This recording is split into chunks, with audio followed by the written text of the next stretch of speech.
where you get clarity, you get answers, you get healing from hurt, you get direction and wisdom for practical living. It's been an incredible and an amazing time for the last two sessions. So, I love the fact that people keep sending in their questions and it's really wonderful. So, if you are joining us for the first time, we want to say we welcome you. Can we appreciate them? So, from me, hello everyone, good evening. You are welcome again to another wonderful session of our midweek interactive session. So, this is Illuminate, and so Illuminate is our interactive session where you get clarity, you get answers, you get healing from hurt, you get direction and wisdom for practical living. It's been an incredible and an amazing time for the last two sessions. So the first time, we want to say we welcome you. Can we appreciate them? So from me and everyone, here, with me in the studio, we say you are welcome. Is indeed an interactive session. And of course, for our people that have been joining all along from the beginning, and the one that joined last week, we want to say thank you for joining. So this will be a good time for you to take the link, share with your friends and family so that this will also be a blessing, to them. So you're welcome, you're welcome, you're welcome. All right, then you could also use the link in the chat box. So that link is where you're able to ask your questions anonymously. So we won't even know you are the one that asked the question. So please use that and share with as many people that have questions, as possible. All right, then. So I want to really encourage you to click on it, like it. So if you like it, it will give an opportunity for other people to see it. And then you're able to also share it. And then, of course, subscribe so that when we come on, you'll be able to be notified and be a part of it. All right, so we'll just get right into it now, and then we'll be able to ask the question. Don't forget, my name is Adebola Alaba. I'm the lead pastor of Lovenetwork Global Ministry.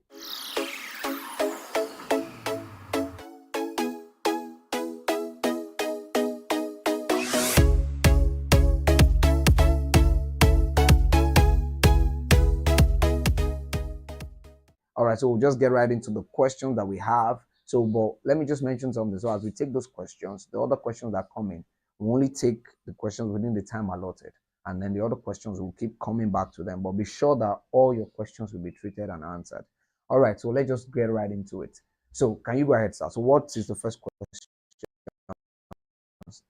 question that has been asked? Yes. Yeah, good evening, sir. Yes. Yeah, someone is asking, school teaches you to be average. Which course should I learn to be a millionaire? Okay.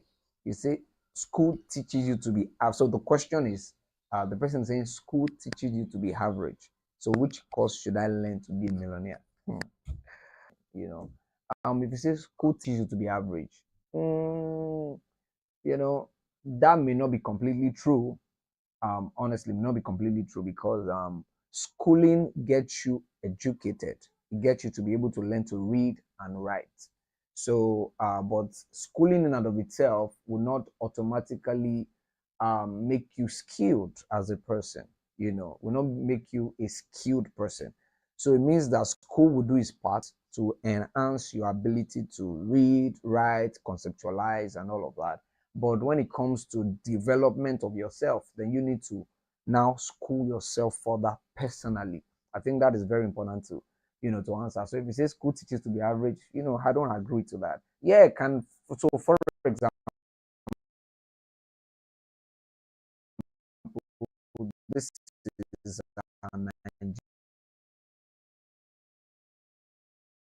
Nigeria, um, you know, Lagos, Nigeria, part of Africa.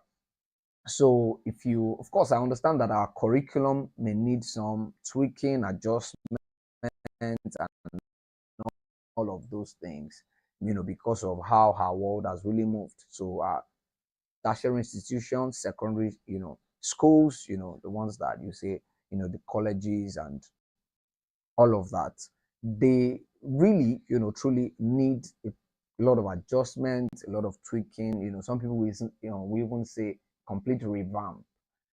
So but one thing is sure, schooling will do its part, but you have your own responsibility to do. So I don't think schooling makes you average. So while you go through the school, like there's a general saying we used to say, some people go through school do not go through them. So ensure that as you go through school, you allow school also go through you. And you don't only just sit with whatever it is that you are being taught in class. You also want to ensure that you are engaging practically. How whatever it is that you're learning in class, you see that bridging gap of, so how does it interact with the real life? Real life. So where does the rubber meet the road? So this that I'm learning. So even though it might not be completely applicable in this age and time. So, but what's the principle they are trying to share that I could learn of or learn from and then apply intelligibly in the now?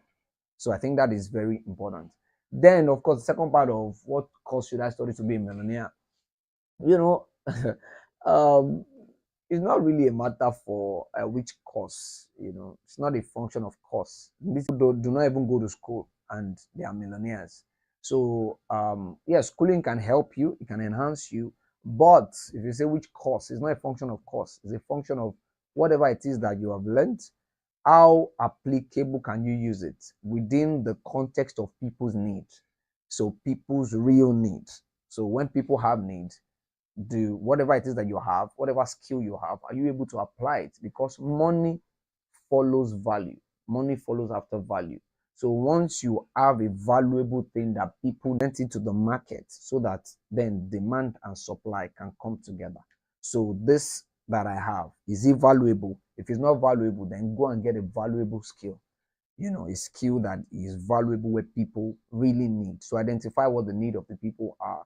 So I think that's where, if what you're trying to address is how to become a millionaire, the which course is not a function of course, it's a function of what should I learn. So which means learn a valuable skill that is required for people, such that people can pay for it, and thereby you can be able to, perhaps, get the money that we could term that you become a millionaire, you get millions of naira or dollars or whichever part of the world that you are in.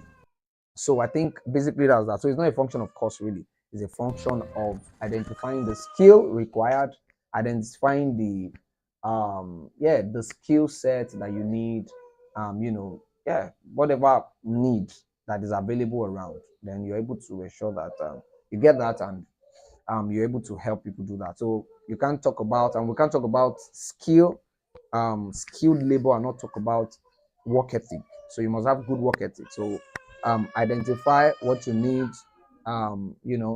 get to giving it the necessary time that is required, the discipline, the diligence, the delayed gratification that is required for all of that. All right, I hope that helps. So we can just get right into the other question. Yes. Yes, sir. This person is asking, is it my rights are currently being violated Mm. and it's making me feel cheated? What should I do? Sir, your right are currently being violated. Is making you feel cheated. What should you do? Yes, So first of all, if you mean your right are being violated, I don't know in what context. I don't know in what context. But that I would say. So if you feel that maybe somebody is cheating you, or they are taking advantage of you, then of course, I don't know the context. Maybe you want to have a conversation to say, okay, this and this is not supposed to be, but this is what and what is actually happening. So how can we maybe change the situation, and make it a better one where it's fair for both parties. So, but if it's a situation of, say, you feel like the other part is, you feel like you're abused, or what did the person say? like Okay, you're making me feel cheated. like he said, my right is currently being violated Okay, rights violated. and it's So making me feel cheated, sir. okay, so if your rights are being violated, like I said, is a matter for what? So rights in the terms of, you have a contract with somebody, or is it a verbal conversation where you just say, well, I said this, we agreed to this, and the person did not. So what should you do? Have a conversation. If it's a thing that perhaps maybe the other partner is not willing to be reasonable, or perhaps you are not even seeing from the viewpoint of the person, then get somebody that you both can listen to, maybe a more established authority, maybe constituted authority in whatever it is that you're talking about. Then you can take it there, so that they can be able to look at it from the viewpoint of a standard. It should be a standard through which that matter can be judged. So if they judge it, then of course you'll be able to respect and honor whatever the outcome is, or the other person to be able to do that. But I'll also say this: if it's a matter of something that is threatening your life, please really ask for help, get help, you know, head, and ensure that you really get, the necessary help that you need and all. So have the conversation. If it's a contract, honor it, honor your part and all of that. And then if yeah, whatever it is. So because I don't know specifically what context you're talking about, so I can only as much as possible give a generic thought and idea around it. So yeah, honor the contract. The contract, honor it. You get. So if it's something that perhaps, for example, I can give a typical example. Look at the situation like during COVID. Everywhere was shut down, and people had perhaps they had rent, or they had loans to repay, so they had to service it, and they could not do economic activities that would enable them to pay back. So in that kind of situation, one of the advices that I gave, and I would give anybody, if you have maybe a situation that, or maybe put you where you cannot do what you said you should do, call for a conversation, solicit for help, have a discussion where we can say, okay, what adjustments can we make, what room can you give to me, how can we make this workable, is it workable, or what cushion can you help with, so show yourself honorable, honor the contract, and ensure that you get help when necessary, have conversations when necessary, don't run from people. A lot of people we see a lot of stuff where people say that you hold somebody and the person do not pay back, and the person is not picking calls, or the person is not even having a conversation, that aggravates issues and matters. So if you have a situation where it makes you incapacitated for that period to honor your part of the deal or agreement, please don't cut communication. Initiate the communication with yourself and have a conversation. Have a conversation. You can say, oh, I'm afraid, or integrity in the line. You would be able to protect it better when you bring the matter forward, and you state it at a reasonable time, not on the day of reckoning when they are asking for it. So you bring it forward and then you do that. So, but if somebody is violating you outside of the stipulated thing and all of that, then call for a conversation. If not, engage the constituted authority, as put within that contract, because every contract should have a situation where if the other party, breaches the contract, what should happen and all of that. And then you do that safely. And I trust that helps you. All right, then let's take the next question. Yes, thank you, sir. This person is asking, as a young lady, Hmm. should I walk away if a man refuses to get on one news to propose? So if I get that correctly, so as a young lady, eh, so should you, if somebody proposes to you and the Like, person do not, should I walk away if the person refuses to kneel down to propose to me? okay, we mean, should I walk away if the person doesn't kneel down when they propose to me? Hmm. Yes, sir. So, which I mean, so what you mean is, so somebody kneel down to propose to you, to give you a ring, like engage you for marriage. So if kneeling is more of a bigger deal to you, then I think you want to rethink, and then you want to go back and understand what is really the essence, or the motive, or the idea behind what you think marriage is. Because kneeling, I think kneeling is one of the least of, kneeling on the show of gesture in public and all of that. So you want to fix, I think, so generally speaking, I think that is one of the least of the problem, really. Somebody kneeling to you, as the most important thing is, does the person value you? Do you have aligned vision? Do you have aligned plans? I would even want to encourage the person, walk away because the person didn't kneel to um yeah, that might be a thing, but I think, why not have the conversation? Why walk away? Why not? I think there are weightier matters. There are more important things. when we're talking about marriage, there are more important things than even proposal. There are more important things. There are more important than communication, finances, your shared value, vision. Are we going to the same place? Is the person mature enough, to be able to take care of themselves, talk less of take care of me, that kind of a thing, or take care of you. So I think those are more weightier matters, to say what are the values of the person? Is the person a believer? Does the person have the values of the kingdom? I think those are bigger matters than someone do not kneel. There are people that they kneel to propose to, and at the end of the day, the marriage did not last. You understand? So kneeling, I don't think is a, you know, if it's important to you, why not discuss with your partner way ahead of time? At least help the person to know what is important to you and what is not, which comes to communication.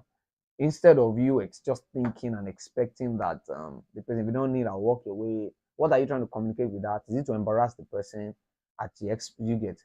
So you want to feel flat at the expense of the person, or feel like, oh, I'm not valued enough. It's just a matter of, there's also what they call love language. So if you are discussing with the person, this is how I prefer to be loved. I like maybe public show of affection, and then you guys agree to that, and of course he respects that, you respect him, but there are bigger matters. There are more important matters, when the real life comes in, right? You know what they call bills. When you start to pay bills, you know that it's not about kneeling, it's not about kneeling down, or there are weightier matters. There are more important things now. Yeah, there are more important things, really. So you want to have a conversation. Kneeling. Why is kneeling important to you? What's making it? So discuss just discuss your standard with the person. I think it's not I think so. So why do I think so? Because of course things that matter to everybody could be different. So if that is important to you, just discuss with your partner. If he's fine with it at the level, that's fine. If he's not, course it. But I assure you, when you get married, kneeling will not be what is the most. In fact, you will forget proposal, because there are more important things that would need to be addressed, and handling finances in marriage, communication, pregnancy, disputes, dispute resolution. There are things, that are more, more important. Developing yourself, reading books, getting materials that can really enhance you, so I think, you would really want, I think you should get counsel, discuss your partner, then get further counsel, because that is not, because marriage is a covenant. It's not in the gymnastics or in the calisthenics and all of that. So, and that's sometimes those are the some of people's undoing, where they put the celebration above the real, the real marriage, the covenant itself. So it's more, the covenant is commitment. The love is sacrifice, is commitment. Is selflessness. Is putting your partner, above yourself. Why they do the same thing? Have conversations. Ensure that it's a healthy marriage, not kneeling. But of course, if it's important to you, just discuss with your partner and let them know ahead of time, instead of embarrassing them, all in the name of I would walk away. It's better put your partner first. I hope that helps. Yeah. Yeah, thank you, sir. Yeah, this person is asking. He said, how far should I go for fame? How far should I go for fame? Fame, yes, sir. Hmm. How far should you go for fame? I don't understand that question. But how far should you go for fame? How far? Just focus on your work now. So I think that fame or popularity, which is recognition of your assignment or your task or your work, comes from, of course, your investment in your craft, in your work, and then is now of a blessing to the people. So it's, you become more, or your work and what you do become more useful and valuable to the people around you, your community, and the world at large, or depending on whatever, level of fame that you're talking about.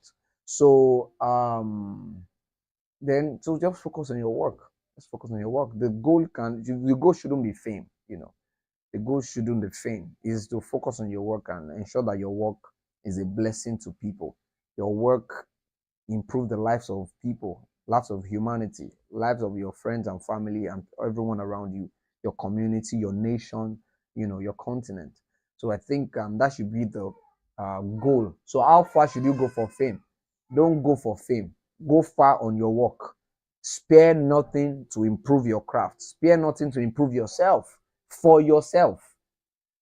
So that way you are more of a blessing to your world, of course, first to yourself, to your family, to your friends, then to your world, to your community around you. So once you do that well, you know, it's a byproduct. Fame will be a byproduct of what you are doing to be a blessing to the people, how your life is adding value to people, rather than seeking fame. So the objective shouldn't be fame. The objective should be, let me improve myself, advance my position and situation, so that I can be useful and valuable to the people around me and to my community. So you just focus on doing that. And then as you have more opportunity, help people, be a blessing to them, improve your own self, for that purpose. Then fame or popularity or recognition will just be a byproduct of that. So please, I want to encourage you, don't focus on fame. Don't focus on fame. That can even be, it can be self, focusing more on self. Yeah, I think the self more should be self development, not self, publicity. Don't need to, just not self publicity, just self development and self. You advance your course, and then by extension, you're a blessing to people. Then, of course, fame will talk about people talking about your good works. The Bible says, "Let your light so shine before men."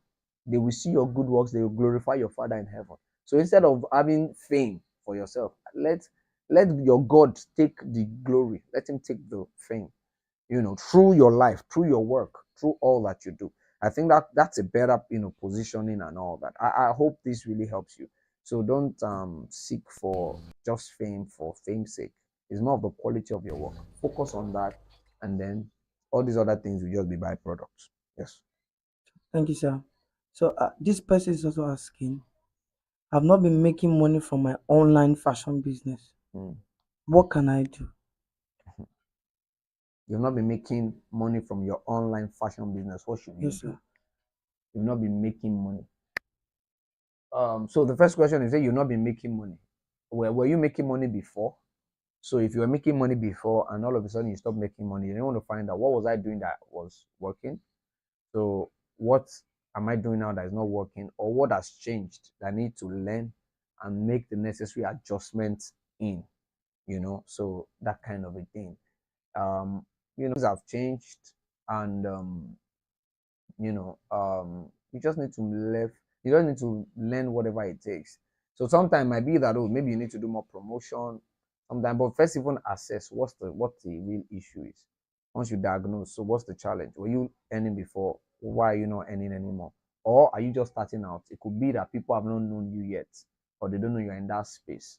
So focus on your craft, develop it, then take shots and videos of what you do that would help people appreciate what you have. Then you can put it out there, and then gradually, then you begin to get the traction required for you to do that. So you take feedback, you improve what you do, then you go at it again, and you're consistent and all of that. So just stay consistent, take the little baby steps, and then get feedback, improve on what you do, focus on your work, develop yourself, invest in it, read about it. So read about books, on how to grow your business, read about how to put your business out there, you know, sales, read about sales, read about marketing, and if you need to get help, so organize your business such that you can have resources to get help of maybe somebody that can help you in digital marketing and the likes. Then, of course, putting your page together. If you don't know how to do it, somebody can help you with that to get help. Ask friends and family that know people that readily do that. And of course, I can do it for you at your level. So don't go and break the bank. let your business grow to a point where it can take care of itself and do all that. So those are a lot more conversation. So if you say why you have started online and it's not selling or people are not patronizing it, perhaps either people are not seeing it, or some people are seeing it but it's not what they need, or or it's not the level of quality that they desire. So identify what people need, then see that, oh, what I'm producing, is it what people need? And then so you do that. I want to really encourage people, when you are doing business and all, don't just go after, oh, this is my passion, this is what I just like to do. If you want to monetize it, go and look out for what people are willing to pay for. So I heard somebody say that if you can identify your passion, look at the commercial value of it.